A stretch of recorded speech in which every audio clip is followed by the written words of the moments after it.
हरियाणा के लोक नृत्य ये महज नाच गाना नहीं है। असल में ये इस राज्य की संस्कृति, उसके इतिहास और उसकी आत्मा का एक जीता जागता दस्तावेज है। ये सिर्फ मनोरंजन नहीं, बल्कि पीढ़ियों से चली आ रही कहानियों को, परंपराओं को सांसों में जिंदा रखने का एक तरीका है। तो इस बात का मतलब क्या हुआ? इसका मतलब सीधा सा है कि हर एक थिरकते कदम और हर एक बजती ताल के पीछे एक कहानी छिपी है। ये नृत्य सिर्फ मनोरंजन के लिए नहीं होते, बल्कि ये हरियाणवी समाज की एकता, उनके संघर्षों और उनकी खुशियों को जाहिर करने का एक बहुत ही जबरदस्त जरिया है। तो चलिए इन नृत्यों की दुनिया को और करीब से समझने के इस सफर पर निकलते हैं। हम इसे 4 हिस्सों में देखेंगे। पहले हम मौसमों की लय को महसूस करेंगे, फिर जीवन के अलग अलग समारोहों में उतरेंगे, उसके बाद आस्था और पहचान से जुड़े नृत्यों को जानेंगे और आखिर में सांग की अनोखी नाट्य परंपरा को समझेंगे। तो सबसे पहले बात करते हैं उन नृत्यों की जिनकी जड़ें सीधी जमीन से जुड़ी है। देखिए, हरियाणा एक कृषि प्रधान राज्य है और इसीलिए यहाँ के ज्यादातर त्योहार और नाच गाने बुआई, कटाई और मौसम के बदलने के साथ बहुत गहराई से जुड़े हुए हैं। अब यहाँ देखिए, ये कितना दिलचस्प है कि कैसे हर नृत्य सीधे सीधे मौसम और खेती से जुड़ा हुआ है। होली के रंगों के साथ फाग का जोश है, तो वहीं फसल कटने की खुशी धमाल के पुराने ताल में सुनाई देती है।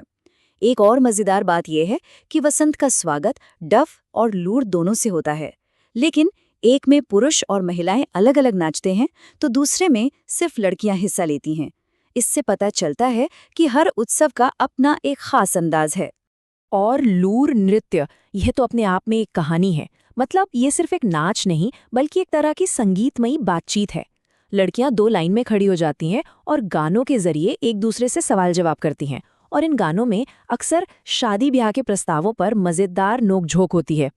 ये नृत्य दिखाता है कि हरियाणवी समाज में मजाक और सामाजिक परंपराएं कितनी खूबसूरती से घुली मिली हैं। तो मौसम के चक्र से आगे बढ़कर अब हम देखते हैं कि इंसानी जिंदगी के पड़ावों को ये नृत्य कैसे छूते हैं। हरियाणा में नृत्य जीवन के हर बड़े मौके का एक जरूरी हिस्सा है, चाहे वो खुशी का हो या फिर गम का। ये नृत्य जिंदगी के हर उतार चढ़ाव के साथी हैं। बच्चे के जन्म की खुशी छठी नृत्य में दिखती है, शादी का इंतजार और जश्न खोरिया में नजर आता है, तो किसी बड़े बुजुर्ग के जाने का गम खेड़ा नृत्य में सब मिलकर बांटते हैं। इससे ये साफ हो जाता है कि नृत्य सिर्फ कला नहीं, बल्कि हरियाणवी समाज के लिए अपनी भावनाओं को जाहिर करने का एक बहुत ताकतवर माध्यम है। छठी और खेड़ा नृत्य का ये जो फर्क है, ये बहुत कुछ कहता है।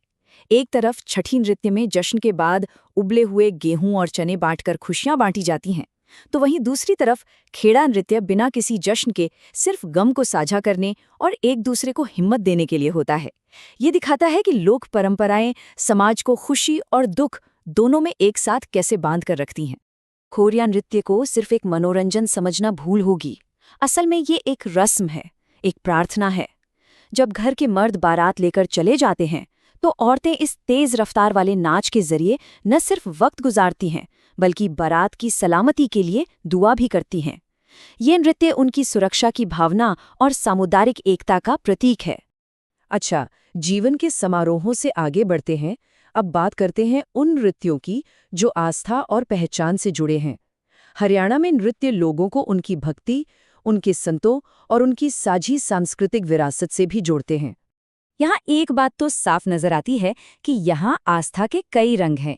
एक तरफ भगवान कृष्ण के प्रेम में डूबी रासलीला है, तो दूसरी ओर संत गुग्गा पीर के लिए अटूट श्रद्धा दिखाने वाला गुग्गा नृत्य है। और वहीं गंगौर, झूमर और घूमर जैसे नृत्य ये दिखाते हैं कि कैसे क्षेत्रीय पहचान और सांस्कृतिक गर्व इन कलाओं के जरिए आज भी जिंदा हैं। गुग्गा नृत्य को समझना है तो एक चलते फिरते जुलूस की तस्वीर सोचिए। ये सिर्फ एक नाच नहीं, बल्कि भक्ति का एक जीवंत प्रदर्शन है।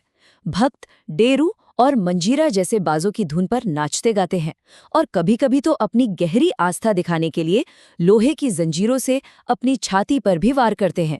ये दिखाता है कि आस्था इन लोगों की जिंदगी में कितनी गहराई तक बसी हुई है। अब बात करते हैं झूमर की। इसका नाम ही बड़ा खूबसूरत है, जो सीधे सीधे महिलाओं के श्रृंगार से जुड़ा है।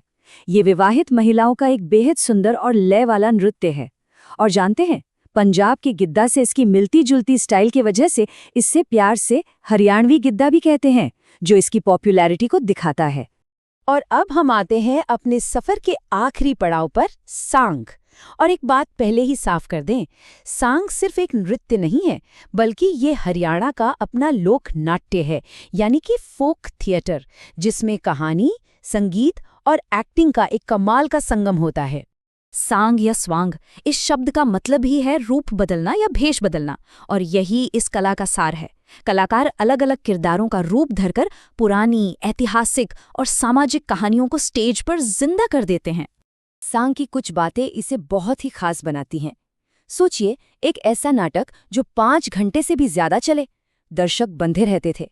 पारंपरिक तौर पर मर्द ही औरतों का रोल करते थे, जो उस वक्त के समाज को भी दिखाता है। डायलॉग्स अक्सर मौके पे ही बनाए जाते थे, जो कलाकारों की हाजिर जवाबी का सबूत था। और हाँ, एक किरदार होता था मखौलिया, जो अपनी बातों से हंसाता भी था और समाज पर गहरी चोट भी करता था। इन नृत्यों की जान सिर्फ संगीत या स्टेप्स में नहीं, बल्कि इनकी वेशभूषा में भी बसती है। महिलाओं के चमकीले दामन, कुर्ती और चुंदरी, और पुरुषों की पारंपरिक धोती और रंगीन पगड़ी स्टेज पर एक अलग ही माहौल बना देते हैं। और साथ में महिलाओं के भारी देहाती गहने, खास तौर पर माथे पर सजा झूमर, इस पूरे नज़ारे को और भी खूबसूरत बना देते हैं। तो ये जो पूरी लिस्ट है, ये हमें परंपरा में तय सामाजिक भूमिकाओं की एक साफ तस्वीर दिखाती है। हम देखते हैं कि धमाल और गुग्गा जैसे जोश भरे नाच मर्दों के लिए हैं, तो वहीं होरिया और लूर जैसी कलाएं औरतों की जिंदगी के आसपास घूमती हैं। फाग और रासलीला जैसे कुछ ही खास मौके हैं जहां मर्द और औरतें एक साथ नाचते हैं, जो इन सामुदायिक उत्सवों को और भी स्पेशल बना देता है। और आखिर में ये सवाल सामने आता है कि आज की इस तेजी से बदलती दुनिया में इन पुरानी परंपराओं का क्या होगा? ये सिर्फ गुजरे जमाने की यादें नहीं हैं, बल्कि एक जिंदा संस्कृति का सबूत है, जो आज भी सांस ले रही है। और इसी लय में, इसी ताल में हरियाणा की आत्मा बसती है।